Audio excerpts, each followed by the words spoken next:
কিরে বন্ধু, তোর কি হয়েছে? এই বাংলাদেশের ঈদের দিন তোর মন খারাপ কেন? কি হয়েছে বল। বন্ধু, কি আর বলবো, আমাদের জন্য ঈদ আছে, আমাদের জন্য খুশি আছে, সুখ আছে, কিচ্ছু নাই, কারণ আমরা প্রবাসী। তারপরে বল না, শুনি আমি।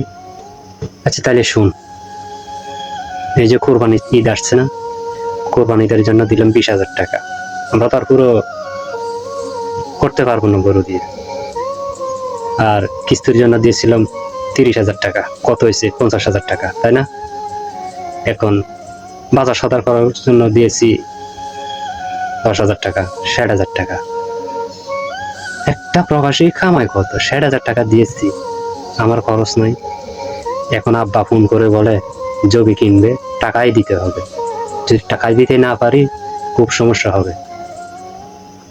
এখন জমির জন্য, জমি কেনার জন্য এখন তারা টাকাই চায়। কি করবো এখন? আমার তো এখন মরা ছাড়া কোনো উপায় নেই।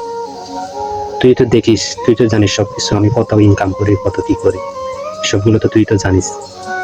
এখন আমার কি করা উচিত? আমার তো আর মরা ছাড়া কোনো উপায় নাই।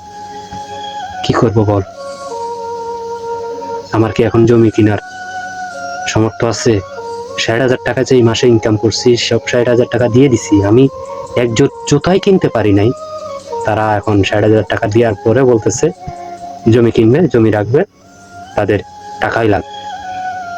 কি আর বলবো বন্ধু, তারা তো আমাদের কষ্ট বুঝে না।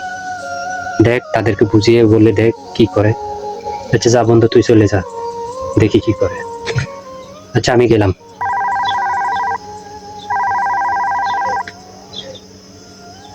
হ্যালো, আসসালামু আলাইকুম। দূরে টাকার কথা বলছি, টাকা জোগাড় করছিস? বললাম তো টাকা নাই আমার কাছে, টাকা নাই, আমার মরা ছাড়া কোনো উপায় নাই।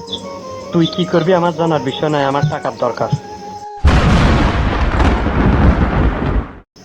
আচ্ছা তাহলে আমি আপনাদের মনের আশা পূরণ করতেছি।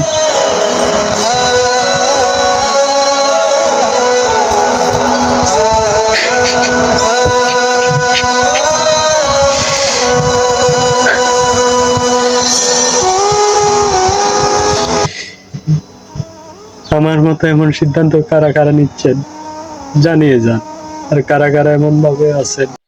ভিডিওটা শুধুমাত্র প্রবাসীর পরিবারের জন্য। আপনাদের সামান্য ভুলের কারণে হাজারো প্রবাসীর প্রাণ ঝরে যাচ্ছে এভাবে। ভিডিওটা ভালো লাগলে প্রবাসী ভাইও দেশি ভাইও শেয়ার করে দিবেন। আল্লাহ হাফেজ।